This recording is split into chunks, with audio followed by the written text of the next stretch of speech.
வணக்கம். 96 தத்துவங்களில் உள்ள முக்குற்ற இயல் பற்றி இப்பதிவில் காண்போம்.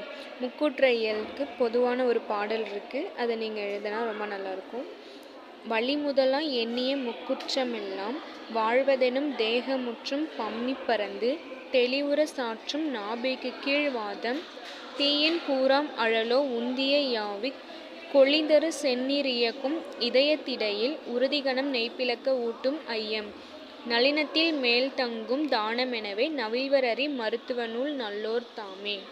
இந்த பாட்டில் என்ன சொல்லியிருக்காங்கன்னா, கொப்பலுக்கு கீழே இருக்கக்கூடிய பாகம் எல்லாம் வாதத்துக்குரியதனும், நாபியிலிருந்து இதயம் வரைக்கும் உள்ள பாகங்கள் எல்லாம் பித்தத்துக்குரியதனும், இதய கமலத்திலிருந்து தலை வரைக்கும் இருக்கிறதெல்லாம் கபத்துக்குரிய இடம் அப்படின்னு சொல்லியிருக்காங்க.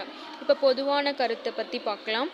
வாதம் அப்படின்னா கொப்பலுக்கு கீழ், பித்தம் அப்படின்னா நாபியிலிருந்து இதயம் வரை உள்ள பகுதி, கபம் இதய கமலத்தின் மேலே உள்ள பகுதி. இப்போ பொது குணங்கள் பற்றி பார்ப்போம். வாதத்தின் குணம் அப்படின்னு பார்த்தோன்னா நெகிழ்ச்சி, பரவுதல், வறட்சி, விரைவாக இடம் விட்டு இடம் போதல், நுண்ணியதாய் இருத்தல் அல்லது கட்புலனாகாது இருத்தல். இதுதான் வாதத்தினுடைய குணங்கள். அடுத்து பித்தத்தின் குணங்கள்.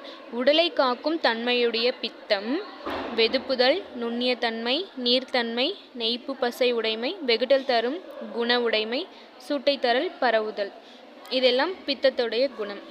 அடுத்ததா அயம். அயம்னா கபம்.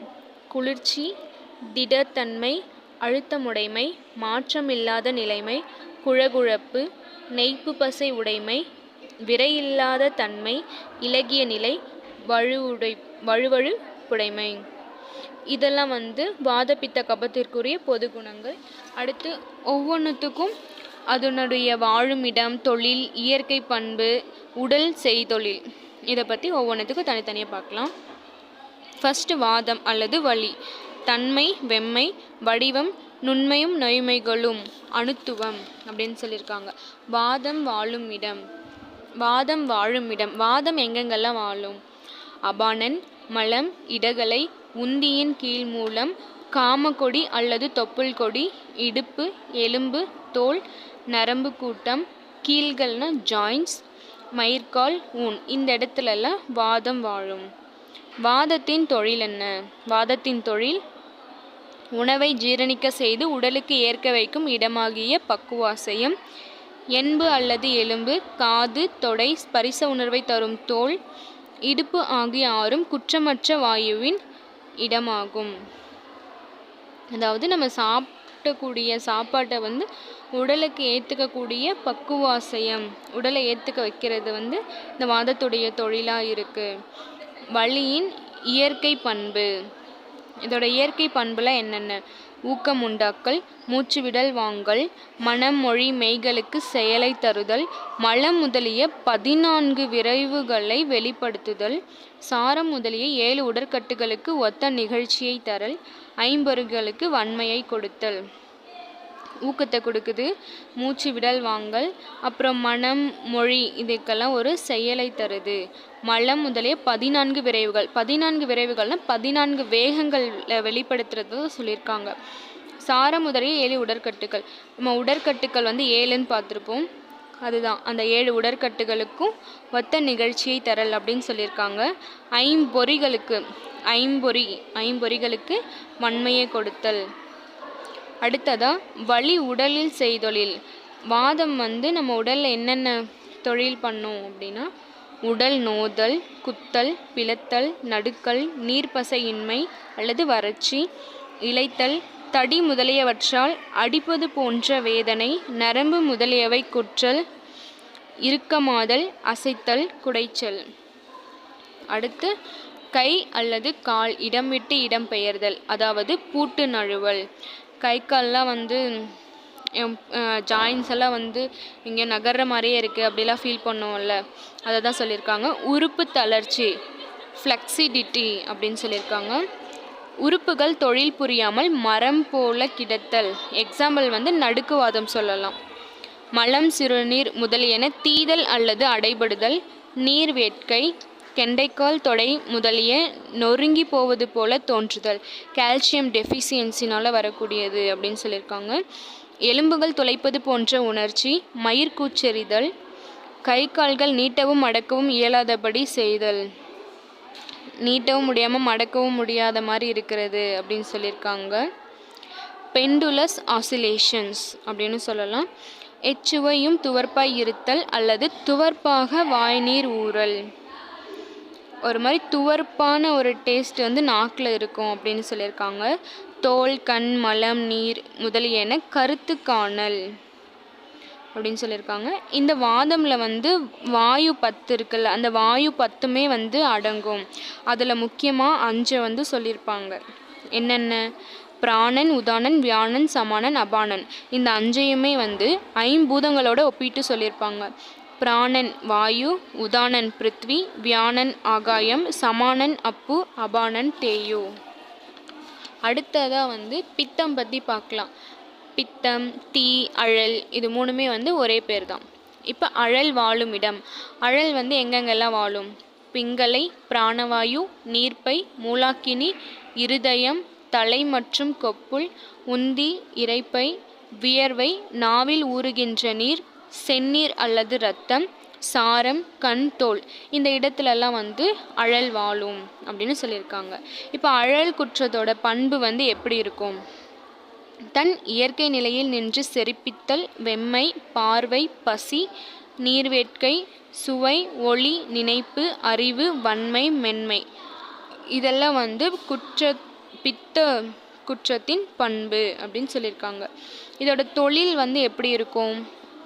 உடல் வெப்பம் உண்டாதல், செந்நிறம் மஞ்சள் நிறமாக தோன்றுதல், உண்ட உணவுப் பொருள்கள் பக்குவம் அடையும் போது செரிக்கும் சமயத்திலும் வெப்பம் உண்டாதல், வியர்த்தல், மயக்கம் ஏற்படுதல், செந்நீர் தன் அளவில் மிகுதல், அவ்வாறு மிகுந்த செந்நீர் வெளிப்படுதல், தோல், கண், மலம், சிறுநீர் முதலியன மஞ்சள் நிறமாதல், சீற்றம், அசைவின்மை, நினைவு, வெறி, மெலிவு, எரிவு உண்டாதல், எச்சுவையும் கைப்பாக வேணும் புளிப்பாக வேணும் காணுதல்.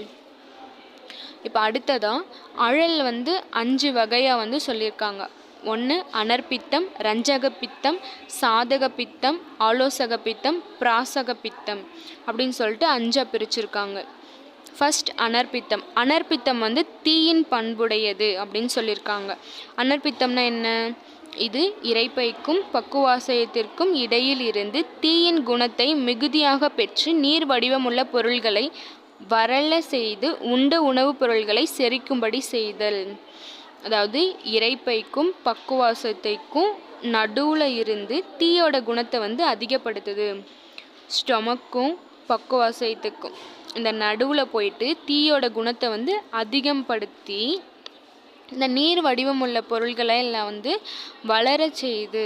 அப்படி வளர செய்கிறது மூலமாக வரலை அப்படின்னா ஒரு மாதிரி எப்படி சொல்கிறது, நீர் வடிவமாக இருக்கக்கூடிய பொருளை வளர செய்து வரலை. அப்போது இந்த உண்ட உணவுப் பொருள்கள் எல்லாம் வந்து ஈஸியாக டைஜஷன் ஆகும் அப்படின்னு சொல்லியிருக்காங்க. ரஞ்சக பித்தம் அப்படின்னா இது செந்நீரை மிகுதிப்படுத்தும் பண்புடையது. அனர்பித்தம் வந்து தீயின் பண்பு. ரஞ்சக பித்தம்னா செந்நீரை மிகுதிப்படுத்தும் பண்புடையது. இறைகுடலில் இருந்து கொண்டு உணவிலிருந்து பிரிதுண்டான சாற்றுக்கு செந்நிறத்தை தருகிறது. இப்போ நம்ம இறைகுடலிருந்து எடுத்துட்டு உணவிலிருந்து பிரிஞ்சு வரக்கூடிய அந்த சாற்றுக்கு வந்து செந்நிறத்தை வந்து கொடுக்குது. அடுத்து சாதக பித்தம். சாதக பித்தம்னா நிறைவேற்றும் பண்புடையது. இது தமரகத்தில் இருந்து அறிவு, புத்தி, பற்று இவற்றை கொண்டு விருப்பமான தொழிலை செய்து முடிக்கும். தமரகத்திலிருந்து விருப்பமானதை வந்து செய்து முடிக்கும். அதனால் இது என்ன பண்புடையது? நிறைவேற்றும் பண்புடையது.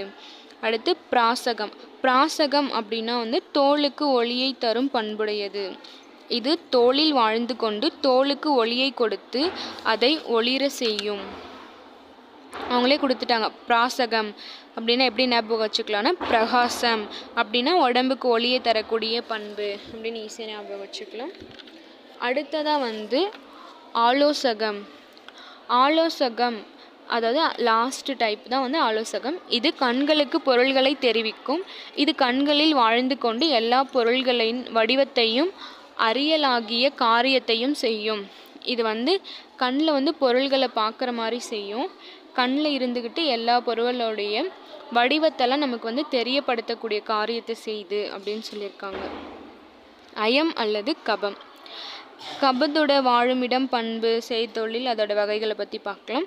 இப்போ ஃபஸ்ட்டு வந்து அயம் வாழுமிடம். சமான வாயு, சுழுமுனை, தலை, ஆக்கினை, நாக்கு, உண்ணாக்கு, கொழுப்பு, மஜ்ஜை, குருதி, மார்பு, நரம்பு, மூக்கு, எலும்பு, கண், கீழ்கள், பெருங்குடல், வெந்நீர் அல்லது விந்து. இந்த இடத்துலலாம் அயம் வாழும் அப்படின்னு சொல்லியிருக்காங்க. அடுத்து அயத்தின் பண்பு. நிலைத்தல், நெய்ப்பு, கீழ்கள் அமைப்பின் கட்டுகள், பொறையுடைமை, பசி, நீர்வேட்கை, துயரம், கலக்கம், வெப்பம், இவைகளெல்லாம் பொறுத்து கொள்ளுதல் அப்படின்னு சொல்லியிருக்காங்க. இதுதான் அயத்தின் பண்பு. அடுத்த அயத்தின் தொழில்னு பார்த்தோன்னா உடல் வெளுத்தல், ஊன் விரைவில் செரியாமை, மிகு தூக்கம், நாவில் இனிப்பு சுவை தோன்றுதல், தோல், கண், சிறுநீர், மலம் அனைத்தும் வெண்மையாதல். அதாவது உடம்பு வந்து வெளுத்து காணப்படும். ஊன் அப்படின்னா ஏதாச்சும் ஊண்டு ஃபார்ம் ஆச்சுன்னா சீக்கிரம் வந்து சரியாகாது அப்படின்னு சொல்லியிருக்காங்க. மிகு தூக்கம், நல்லா தூங்குவாங்க. நாவில் இனிப்பு சுவை தோன்றுதல், நாக்கில் வந்து இனிப்பான சுவை தான் வந்து தோன்றும். இப்போ தோல், கண், சிறுநீர், மலம் இதெல்லாம் வந்து வெண்மையாக தெரியும் அப்படின்னு சொல்லியிருக்காங்க. அயத்தின் வகைகள் அப்படின்னு பார்த்தோன்னா அவலம்பகம், கிளேதம், போதகம், தர்ப்பகம், சந்திகம். ஃபர்ஸ்ட் ஒன் வந்து அவலம்பகம்.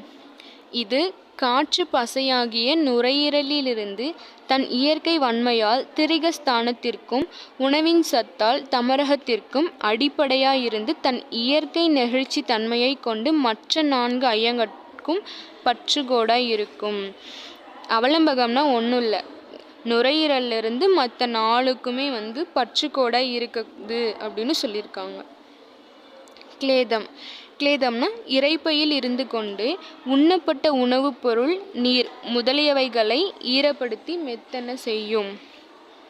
இரைப்பையில் இருந்து, வயிற்றிலிருந்து நம்ம சாப்பிட்ட உணவெல்லாம் உணவு, நீர் இதெல்லாம் வந்து ஈரப்படுத்தி மெத்தன செய்கிறது அப்படின்னு சொல்லியிருக்காங்க. அடுத்து போதகம். இது சுவை பொறியாகிய நாவின் நின்று உண்ணுகிற சுவைகளை அறிவிக்கும் தொழிலை செய்யும். போதகம் அப்படின்னாவே டேஸ்ட், நம்ம சாப்பிட்ற சாப்பாட்டுடைய சுவையை தெரிஞ்சுக்கிறதா வந்து போதகம். தர்ப்பகம்னா தலையில் நின்று 2 கண்களுக்கும் குளிர்ச்சியை தரும். தர்ப்பகம்னா ஒன்றும் இல்லை, தலையில் இருந்து நம்ம 2 கண்ணுகளுக்குமே வந்து குளிர்ச்சியை தரக்கூடியது தான் தர்ப்பகம். அடுத்து சந்திகம். இது பூட்டுகளில் கீழ்களில் நின்று இயற்கையாக எல்லா கீழ்களையும் ஒன்றோடொன்று பொருத்தி தளர செய்து கொண்டிருக்கும். அதாவது கீழ்கள்னா பூட்டுகள் அப்படின்னா கீழ்கள், கீழ்கள்னா ஜாயின்ஸ். இந்த ஜாயின்ஸில் நின்றுட்டு எல்லா கீழ்களையுமே ஒன்னோட நன்றி.